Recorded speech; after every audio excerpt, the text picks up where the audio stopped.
Šajā dienā, pirms 36 gadiem, 138 drosmīgi deputāti tautas vārdā pateica: mēs esam un mēs būsim. Latvija ne tikai atguva neatkarību, tā atjaunoja ticību saviem spēkiem. Šodien mēs sakām paldies tiem, kuri toreiz stāvēja priekšgalā. Jūs noteikti atceraties. Un apzināmies, nekas jau nav pašsaprotami. Tas, ka varam būt savā zemē, runāt savā valodā un būt kopā ar saviem mīļajiem zem mierīgām debesīm, tā ir dāvana. Un reizē tā ir milzīga atbildība mums pašiem. Arī biblioteka, tāpat kā brīvība, nav pašsaprotama.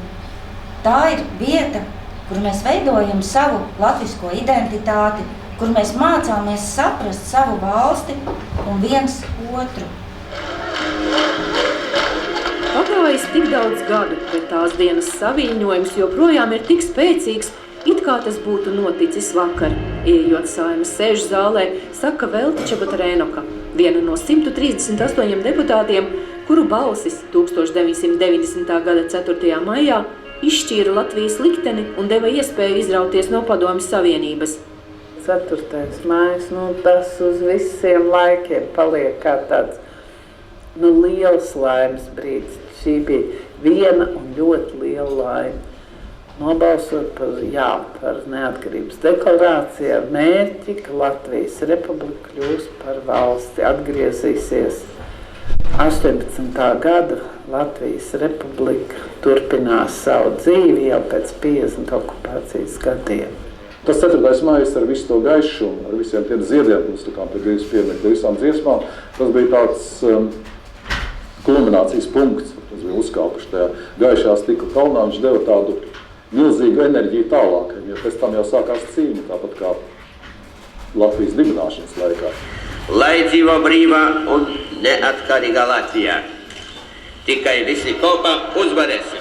Neatkarību jau bija pasludinājusi Lietuva un Igaunija. Balsojums par Latvijas neatkarības deklarāciju kļuva iespējams pēc 1990. gada 18. martā notikušajām Latvijas PSR augstākās padomes vēlēšanām. Tās mainīja politisko spēku samēru. Kompartija un padomju varas piekritēji zaudēja. Balsu vairākumu ieguva Latvijas Tautas fronte. 131 no 201 deputātu mandāta augstākajā padomē.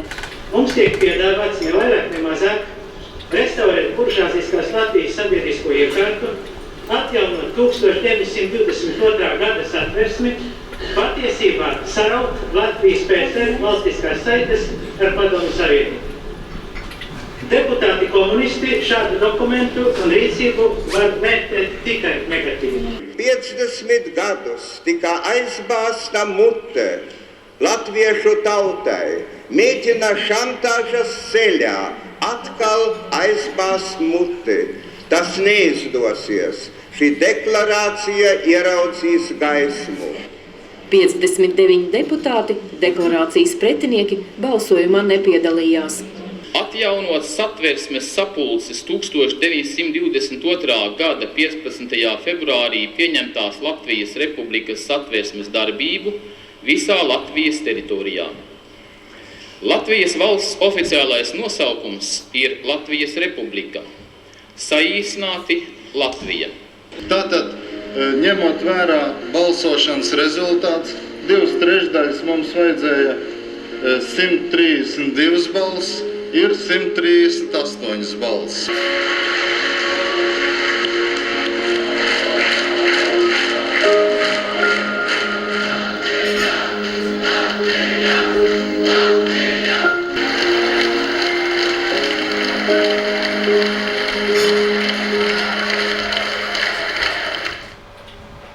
Un katram no mums sirdī ir jātur tā sajūta, ka brīvība ir jākopj, ka jākopj sava latviešu valoda, un bibliotēkas Jelgavā ir tās vietas, kur šo valodu mēs varam kopt, kur mēs atgādinam dienu no dienas, ka mūsu valoda, tas ir mūsu spēks, tā ir kopā būšana, Tā ir dziesma, tā ir maize, tā ir liepziedu tēja, ko mēs ziemas vakaros dzeram.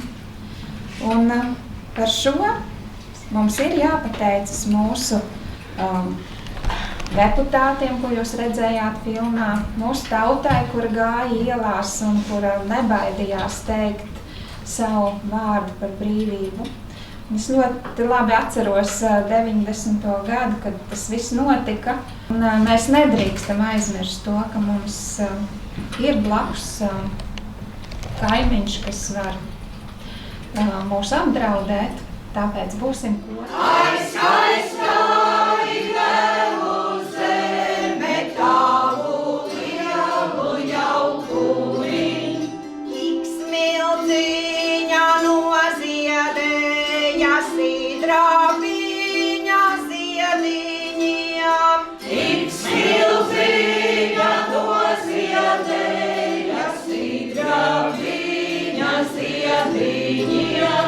Man piedara tevu zeme ar visiem līdumiem. Man piedara tevu zeme ar visiem līdumiem. Man pašām kungam būt, man pašām ārājām, man pašām kungam būt, man pašām ārājām. Es esmu dzimusi Zemgalē, bet manas saknes patiesībā nāk no Kurzemes, jo es nostrādāju savu darba mūžu Gaujas Nacionālajā parkā. Mani pieņēma pēc studijām universitātē, Gaujas Nacionālā parka direktors Gunārs Skriba. Pašlaik mans darbs ir tieši viņa atmiņu un dienas grāmatu sakārtošana izdošanai par to, kā veidojās Gaujas Nacionālais parks un cik ārkārtīgi daudzi cilvēki gan ziedoja, gan strādāja, lai šis parks izveidotos. Un viņa tā dienas grāmata, tā nav tik ļoti privāta. Viņš raksta par to, kā veidojas Nacionālais parks. Kā viņš atbrauc, viņam ir krēsls, viens galdiņš, maza istabiņa un blakus ir Siguldas mežniecība, un tur viss ir jāsāk. Un jāsāk ne no kā. Un šī maizes grāmata, kas man tagad ir priekšā, kāpēc esmu pie jums ataicināta, tur uz tā kamīna, tur stāv mana pirmā grāmata. Ļoti jauki, ka viņa šeit ir. Jo es Nacionālajā parkā vācu māju vēsturi. Pilnīgi katrā, kur es iegāju un sāku to dzimtas vēsturi, noteikti bija maizīte, kā sēja, kā kopa laukus, kā vāca, kā bija tie gadi, ka bija neraža. Brāļiem par tēviem, par dēliem, kas aizgājuši bojā karā, par līgavaņiem. Katrs tas stāsts bija pilnīgi tāds, kas paliek sirdī. Un tā no mājas uz māju, un arī tas, ka tas Nacionālais parks cilvēki jau pilnīgi savādāk to uztver, tāpat kā arī tie, kas nāca strādāt. Tā es sāku vākt arī to maizīti. Pēkšņi man tas tā ieinteresēja, un es domāju, es taču varu arī pa to maizi uztaisīt tādu aptājas lapu. Tad devu kolēģiem un devu arī folkloras kopās uz Latgali, uz Kurzemi, visur, kur sūtīju, un tāds materiāls krājās. Un Brīvdabas muzejā zinātniskais vadītājs Mārtiņš Kuplais man saka tā. Viņš saka, mums Brīvdabas muzejā jāuztais tāda taka, maizes taka, un mazu bukletiņu klāt, lai cilvēks ejot var lasīt un skatīt.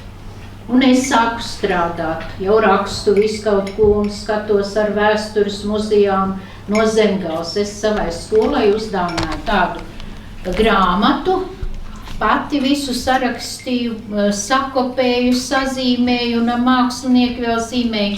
Viss, kas no Bukaišiem ir vēstures muzeja etnogrāfijas fondos, tas ir neiedomājami. Mums ir super teicēja Līza Grīnvalde, dzimusi Mandeika, dzimusi viņa Mežmuižas pagastā, ieprecējusies Bukaišos visbagātākajās mājās. Un ir tas Līzas Grīnvaldes pūrs. Un tā Līza ir tur visu aprakstījusi, no dzimšanas līdz miršanai, kā cilvēks dzīvo, kā strādā, kā cep maizi, kā svin Ziemassvētkus, Lieldienas, visu tas ir neiedomājami. Un tas ir 42. gads, tā ir Karnupa ekspedīcija. No Bukaišiem tur ir no katras sētas. Un tad Aldis Pūtelis, folklorists, kas arī vispār dzīvojas Siguldā ļoti ilgi. Viņš Zinātņu akadēmijā strādāja un tad folkloras sektorā.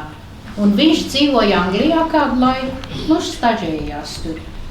Un viņš apņēmās iztulkot angliski, tāpēc šī grāmata ir mūsu maize Our Daily Bread. Viņa vienlaikus tā grāmata iet latviski un angliski. Tas ir ārkārtīgi vērtīgi. Tagad atšķīrās bilde. Arī māksliniece bija ļoti laba. Jā, šeit ir tātad viena puse lapai ir latviešu valodā, otra angļu valodā. Un visi cilvēki, kas zina angļu valodu, arī diplomāti, ir izteikuši komplimentus par to, kā Aldis Pūtelis manu tekstu ir pārtulkojis angliski. Viņi teica, ka izcils teksts, kad, abrīnojama grāmata, kur ir izstāstīts par maizi caur sirdi. Un es arī teicu, ka to grāmatu atvēra 2004. gads Brīvdabas muzejs. Es teicu, tā ir grāmata, kas uzrakstītā ar manām sirds asinīm, jo tur ir visas manas senču sievietes ierakstītas ar saviem traģiskiem, ļoti traģiskiem likteņiem. Un arī māksliniece nāca no Bauskas Krieviņiem, Māra Kuplā sieva. Un tas viss šeit ir iekšā, un tur ir tāda lapa, kur es esmu ierakstījusi sieviešu vārdus. Un šie sieviešu vārdi ir visiem cilvēkiem, kas strādāja ar grāmatu. Un arī manas radinieces, visi tie zari, tur ir arī tās, kas šobrīd dzīvo, dažas toreiz bija tikko dzimušas. To vārdi ir šajā grāmatā, tās visas ir reālas sievietes. Kāpēc? Tāpēc, ka katrā šajā sētā es liku strādāt sievietei, kas pat tiešām ir dzīvojusi un cepusi maizi tajā novadā. Visos Kurzemē, Zemgalē, Vidzemē, Latgalē, Sēlijā un arī Līvu sievieti beigās. Jā, vēl ir viena lieta, kas jelgavniekiem jāpasaka. Skaistākās balles savā dzīvē es esmu nodejojusi Jelgavā. Jo Jā, bet jūs neziniet, kāpēc. Tas bija tā. Es jau sāku, jau gāju uz beigām tajā filoloģijas fakultātē, un tad es iedomājos, ka mana dvēsele pieder dabai, ka man jāstudē ir mežsaimniecība. Un profesors Saks, kur es rādīju savu to diplomdarbu par Annu Brigaderi un takām un tādām lietām, viņš teica, tagad dibinās Nacionālais parks. Un viņš atbalstīja, ka es studēšu mežsaimniecību, un es iestājos Neklātienē. Vēl nebija universitāte pabeigta, jau es studēju Jelgavā. Jau braucu uz Neklātienes sesijām, un tur Jelgavas akadēmijā es staigāju pa pili ar visādiem darbiem, un insektus pētīju, un visu, ko darījos. Mani kolēģi, studenti bija mežsaimnieki no visas Latvijas. Mēs te satikāmies sesijās Jelgavā, un tad mums bija tās balles. Un tad mēs braucām uz praksēm, tur Kukaiņu prakse, tepat pie Jelgavas mežā, Lielaucas pilī bija ģeodēzija, visur bija dejošanas, visskaistākās balles. Un tajos laikos nebija otrā fona. Mēs vienkārši bijām jauni un priecīgi un draudzīgi, nebija nekā cita tāda. Un tad, kad es biju jau pastrādājis labu laiku, tad es sapratu, ka nē. Lejasgala krautuve un elektrifikācija un meža taksācija nav tas, kas mani aicina. Mani aicina etnogrāfija, folklora un tautas zinības. Un es vēl aprecējos un pārsviedos tagad uz kaut ko citu ar visu enerģiju. Un tā tapa šī grāmata. Un viņai ir brīnišķīga māksliniece, Līga Lastovska. Atsūtīja pirmās tās savas uzmetumu lapus, un tam man pilnīgi sirds atvērās. Es domāju, viņa jūt tieši tāpat kā es, viņai tieši tādas pat domas. Jo man likās nepietiek tikai ar to, ka cilvēks izstāsta, kā cep maizi. ir ļoti svarīgi tas moments par to cilvēka likteni, par to katru cilvēku. Un, ka es to grāmatu kārtoju un rakstīju, es katru atkal to teicēju, redzēju acu priekšā. Un te ir ap 150 cilvēku. Nu, daži ir no senākiem laikiem, jo es esmu iekļāvis vēstures muzeja vākumu, ko es nevarēju pieredzēt, bet kas ir savā laikā vākts un kas ir tiešām ļoti interesants un saudabīgs. Un tad tur var redzēt, cik ļoti vienkārša bija dzīve, cik pieticīga, ar to smago darbu un cik svarīgs tas maizes rieciens bija. Kultūra Kapitāls iedeva 2000 eiro drukāšanai. Tā bija tikai 1/6 daļiņa. Tā summa bija briesmīga, un tad vērsāmies gan pie privātiem draugiem no sākuma, jo likās bezcerīgi. Viņi visi grāmatā ir ierakstīti, kas ziedoja, un es tagad gribētu, lai jelgavnieki aplaudē un velta vissiltākos vārdus Veltiņai.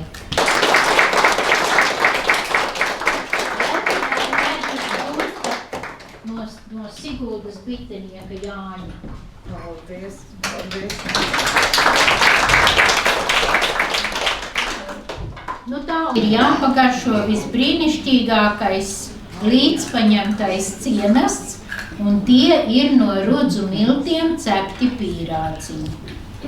To iesākām cita grāmatā, ir arī recepte. Tur ir arī zemgales ķirķeni iekšā vairākos variantos, vairākas zemgales sēdienu receptītes. Latviešu gadā arī ir zemgales sēdienu. Bet šeit arī, jo ir bērnības garšas, ir gadskārtu garšas, un tās receptes grāmatā ir atrodams. Bet lūk, Ance no Lēdurgas ir devusi rudzu mīklas pīrādziņi, un tie ir topa produkts. Viņa teica, pat maizi man tā nepērkā, pērk tos pīrādziņus. Šad cepējam jāpārbauda, lai zinātu. Tā zelta osoliņa, sidrabiņa upe tek. Tās upītes māliņā I Dieva dēli pirtītais. Tās upītes māliņā I Dieva dēli pirtītais. Un arī tagad mēs cepam maizi. Cepam gan salckāpmaizi, gan rupmaizi.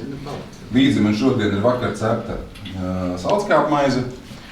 Un runājot par šo dzīvesziņas lietu un tradīcijām, ja, visi mūsu pakalpojumi, ko mēs sniedzam, meistarklases nodarbības, ir tieši virzītas uz to, lai saglabātu mūsu latviešu tradīcijas, lai parādītu to, kā lietas darīja mūsu vecāki, vecvecāki, senči, ja, dažādos gadsimtos un dažādos laikos. Un redzam no bērniem, ja lielākā auditorija mums ir skolu audzēkņu bērni un bērndārzu bērni, kuri ir sajūsmā, ja, gan par maizi cepšanu, gan par piparkūku cepšanu, ūdens kliņķeru gatavošanu, ja, un pārējām lietām. Pankūku cepšanu, bada pankūku cepšanu. Ja, un mēs secinām, mums ir prieks, ka mēs to varam bērniem parādīt un dot šīs zināšanas, vismaz kaut kādu priekšstatu gūt. Te pašā laikā ir skumji, ka mēs redzam, ka tā zināšana zūd un šīs atmiņas zūd, ja bērni vairs nezina, kas ir malkas plīts, ja mēģina atrast pogas, kur izslēgt, ja, malkas plīti, un nesaprot, kā tas notiek, kā tur tas uguns deg.